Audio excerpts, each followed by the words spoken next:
यूं तो सभी परिवारों में हर सदस्य की कुछ आदतें अजीब होती हैं। मेरे दादाजी भी कुछ ऐसे ही थे, कहीं भी गायब हो जाते थे। कभी कभी तो कुछ दिनों के बाद ही आते थे। हाथ और पैरों पर अचानक ही चोटों के निशान दिखने लगते थे। जब उनसे पूछो तो उन चोटों का उनके पास कोई जवाब नहीं होता था। इन्हीं अजीब चीजों में से एक उनका कमरा भी था, जहां किसी को भी जाने की इजाजत नहीं थी। यहां तक कि वह वहां की सफाई भी खुद ही करते थे। एक दिन बचपन में खेलते वक्त मुझे उस कमरे से अजीब सी आवाजें आ रही थीं। मैंने झुककर दरवाजे के नीचे से झांक कर देखा तो मुझे एक परछाई दिखी। तभी मैंने देखा कि कमरे से खून की तेज धार बह रही थी। देखते ही देखते मेरे सारे पैर खून में सन चुके थे। मैं छोटा था तो यह देख के घबरा गया और वहीं बेहोश हो गया। उठा तो मां मुझे डांट रही थी कि मुझे धूप में नहीं खेलना चाहिए। उनके हिसाब से मैं उसी की वजह से बेहोश हुआ था। मैंने जब उनको सच्चाई बताने की कोशिश की तो दादाजी ने मुझे झुट दिया। उसके बाद से मेरी और दादाजी में इतनी बातचीत नहीं हुई। पूरे दिन उस कमरे में ताला लगा रहता था और किसी को भी उसके आसपास भटकने की मंजूरी नहीं थी। कुछ साल बाद दादाजी चल बसे और हम भी अपना पुराना घर छोड़कर अब शहर वाले घर में चले गए थे। सब कुछ ठीक चल रहा था। शहर में पापा की जॉब काफी अच्छी चल रही थी और मैं भी अब कॉलेज जाने लगा था। एक दिन पापा ने कॉल पर बताया कि हमें कुछ काम से दादाजी के पुराने घर पर जाना है और हम अगले ही दिन दादाजी के घर के लिए निकल गए। करीब 10 साल बाद जब मैं उस घर में वापस आया तो मैंने देखा कि तब भी किसी के उस कमरे के पास जाने की हिम्मत नहीं हो रही थी।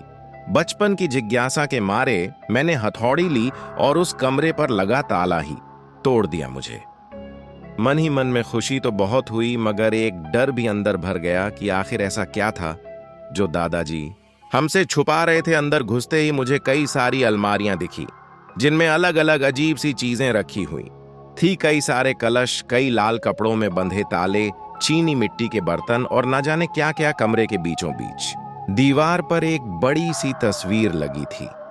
वह तस्वीर एक घर की थी जो नदी के किनारे बसा था। इतनी खूबसूरत तस्वीर को बंद कमरे में नहीं होना चाहिए था, तो मैं उस तस्वीर को वहां से उतार कर बाहर हॉल में ले आया और कमरे को खुला रहने दिया।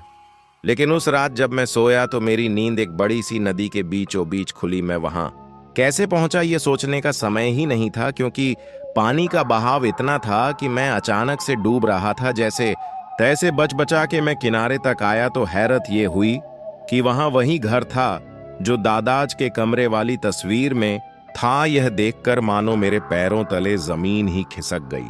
मगर दिल तब दहला जब मैंने थोड़ा दूर देखने की कोशिश की। वह घर बिल्कुल मेरे पुराने घर जैसा ही था, जिसके हॉल में मैं भी कुछ देर पहले सो रहा था। यह सब बस एक बुरे सपने के जैसा लग रहा था, जिसे तोड़ने के लिए मैं अपने घर की तरफ भागा हाथे। जब मैं उस घर के नजदीक पहुंचा तो एक गहरी सांस भरते हुए मैंने आंखें बंद कर ली, इस उम्मीद में कि शायद यह भयानक सपना खत्म हो जाएगा। लेकिन तभी किसी भारी चीज से मुझ पर किसी ने हमला कर दिया। मैं जमीन पर गिर गया। जब मेरी आंख खुली तो मैं घर के अंदर था। मैंने चारों ओर देखा तो कई सारे लैंप्स, झूमर दिखाई दिए जो जंग खाए कई सालों से बंद पड़े थे। ग्राउंड फ्लोर पर कोई और कमरा नहीं था, बस सामने की ओर सीढ़ियां, चारों ओर बस धूल और ककड़ी के जाले, जैसे कई सालों से किसी ने वहां पर पांव भी ना रखा हो। मैंने सीढ़ियों की तरफ चलना शुरू किया तो धीरे से लाल सुर्ख खून सीढ़ियों से नीचे बहता हुआ आ रहा था। कब वो खून मेरे पैरों के पास आ पहुंचा मुझे समझ ही नहीं आया। मेरा दिमाग और शरीर मानो जम से गए। मेरे दिमाग में बचपन का वही समय घूमने लगा जब दादाज के बंद कमरे से खून बह रहा था। मुझे कुछ नहीं सूझा और मैं सीढ़ियों से ऊपर भाग गया। खून ठीक सामने वाले कमरे से निकल रहा था, वही दादाजी वाला बंद कमरा। जब मैंने नीचे से उसे देखा तो मुझे फिर से एक परछाई दिखी, जैसे बचपन में दिखी थी। उस कमरे से अब भी अजीब सी आवाज रही थी, लेकिन इस बार उस कमरे के दरवाजे पर कोई ताला नहीं था। मैंने जब वह कमरा खोला तो मेरे रोंगटे खड़े हो गए। मेरे सामने एक बूढ़ा आदमी बैठा था जिसकी पीठ मेरी तरफ थी और वह उस तस्वीर को ही देख रहा था। वह मुझसे बोला, मैंने तुम्हें यहां आने से मना किया था ना। वो आवाज सुनकर मैं डर गया। वो मेरे दादाजी की ही आवाज थी। डर के मारे मेरी चीख निकल गई, और मेरी चीख सुनते ही उस आदमी ने अपनी गर्दन पूरी उल्टी घुमा ली। वह आदमी कोई और नहीं बल्कि मेरे दादाजी ही थे। वह बहुत ही ज्यादा भयानक लग रहे थे। उनके चेहरे की खाल लटक रही थी और उनके मुंह की हड्डियां दिख रही थी। उन्हें देखते ही मैं कांपने लगा और मुझे फिट्स पड़ने लगे। कुछ ही पलों में मैं बेहोश हो गया। आंख खुली तो मैं अपने घर में वापस आ चुका था। मेरे घर वाले अब भी चैन से सो रहे थे। मैंने अपने पैरों को देखा, जिनमें अब खून की जगह कई सारी चोटें थीं, और वह तस्वीर मेरी आंखों के ठीक सामने मुझे दिख रही थी। मैंने सुबह होते ही उस तस्वीर को अंदर रखा और दादाजी के कमरे को बंद कर दिया। जब मैंने अपने माँ पापा को पूरा किस्सा बताया तो पहले तो उन्होंने मुझे कमरा खोलने के लिए बहुत डांटा।